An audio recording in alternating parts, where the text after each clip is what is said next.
Avec nous ce soir, Jean Charest, qui a été premier ministre du Québec de 2003 à 2012, associé du cabinet McCarthy-Tétrault. Bonsoir, M. Charest. Bonsoir, M. Filion. Vous êtes membre du groupe de travail de l'Institut canadien du Wilson Center à Washington qui réfléchit justement à la réouverture de la frontière.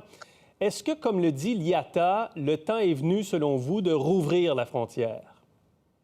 Ce que j'interprète de la déclaration du président de l'IATA, c'est le fait qu'on confond les mesures de sécurité avec les mesures dissuasives. Et il n'y a aucun doute, M. Filion, que les gouvernements ont mis en place des restrictions qui sont des mesures qui sont faites dans le but de dissuader les gens de voyager.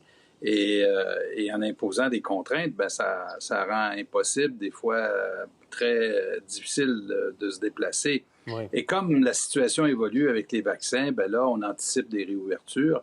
Et c'est vrai, pour la frontière entre le Canada et les États-Unis, on arrive à l'étape où nous devons, je crois, préparer un plan de réouverture. Ce n'est pas le cas à l'heure actuelle. On n'a pas en tout cas eu de déclaration du gouvernement fédéral américain ou canadien sur un plan de réouverture, mais on y arrive et on devrait pouvoir anticiper une réouverture sécuritaire, mais graduelle, qui permettrait aux gens de mieux circuler entre les deux pays. On entend 21 juin, c'est-à-dire qu'on a la frontière est officiellement fermée avec les États-Unis jusqu'au 21 juin, mais il semble circuler des informations, puis en tout cas, il y a beaucoup de pression pour que ça rouvre à partir du 21 juin. Est-ce que c'est le scénario? C'est pas le scénario qu'on nous a communiqué. Le task force, le groupe de travail qui comprend des collègues d'anciens politiciens des deux côtés de la frontière, nous avons rencontré les hauts fonctionnaires des deux pays qui, eux, attendaient des signaux. C'est possible. Ça m'étonnerait. Vous savez, le premier ministre Ford, depuis une dizaine de jours maintenant, se plaint auprès du gouvernement fédéral sur la frontière. Il, lui, souhaite des resserrements. Au Manitoba, ça va moins bien. Alors, on est loin du compte pour tout le pays. Oui. Et il y aura une élection fédérale à l'automne. Je m'étonnerais que M. Trudeau prenne le risque d'une réouverture de la frontière, d'autant plus que l'opinion publique au Canada est assez opposée à l'ouverture de la frontière, M. Filion. Alors, la décision est beaucoup plus politique que l'intérêt économique, selon vous? Il y a une portion de la décision qui est politique, il n'y a aucun doute là-dessus.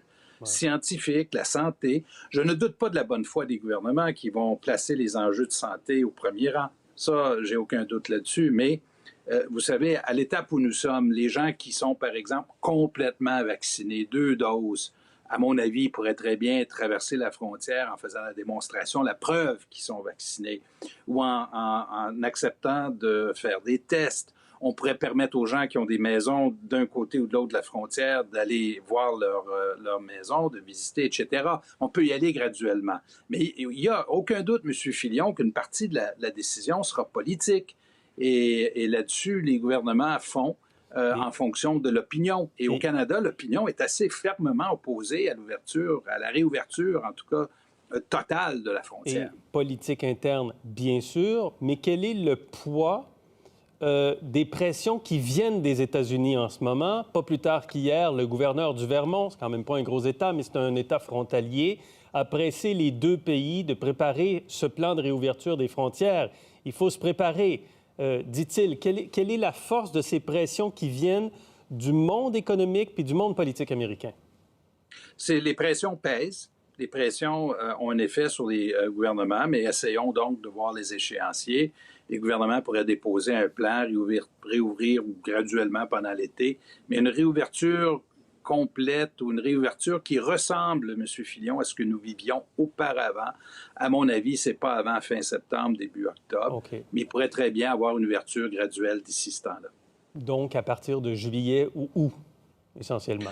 Ou peut-être graduellement, mais à nouveau, vous savez, les gouvernements vont être très sensibles à l'opinion publique là-dessus. Du côté canadien, à tout le moins, puisqu'il y aura bientôt les élections. Absolument.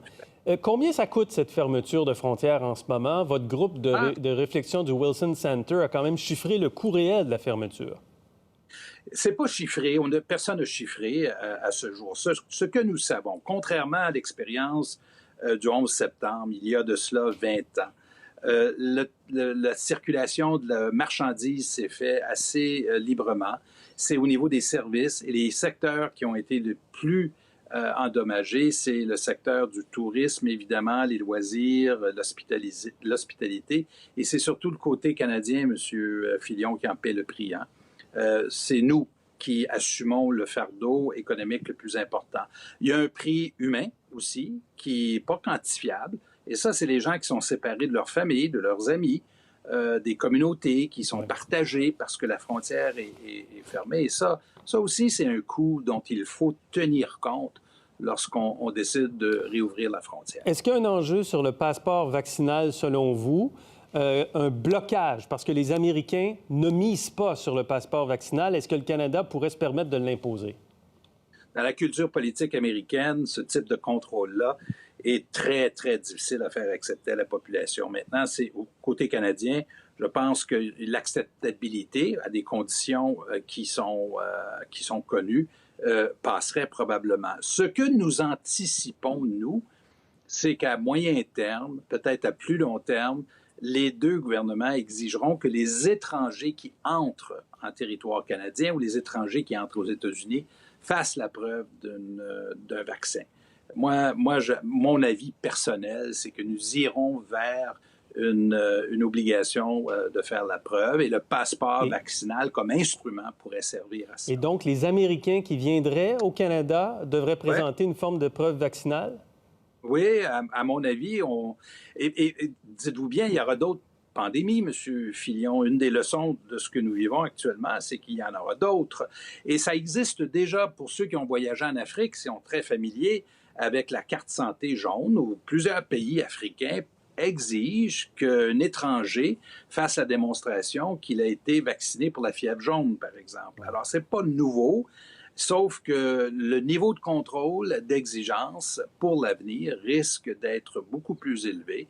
Et à mon avis, la normalité, le nouveau normal sera probablement un système où on devra faire la démonstration que nous avons été testés ou vaccinés avant d'entrer aux États-Unis. Et la même chose pour entrer au Canada. Bien, merci M. Charest d'avoir été avec nous, avec ses observations ce soir. Très intéressant. À la prochaine. Merci, M. Filion. Au revoir. Pour voir nos émissions en entier, rendez-vous sur la chaîne ICI RDI.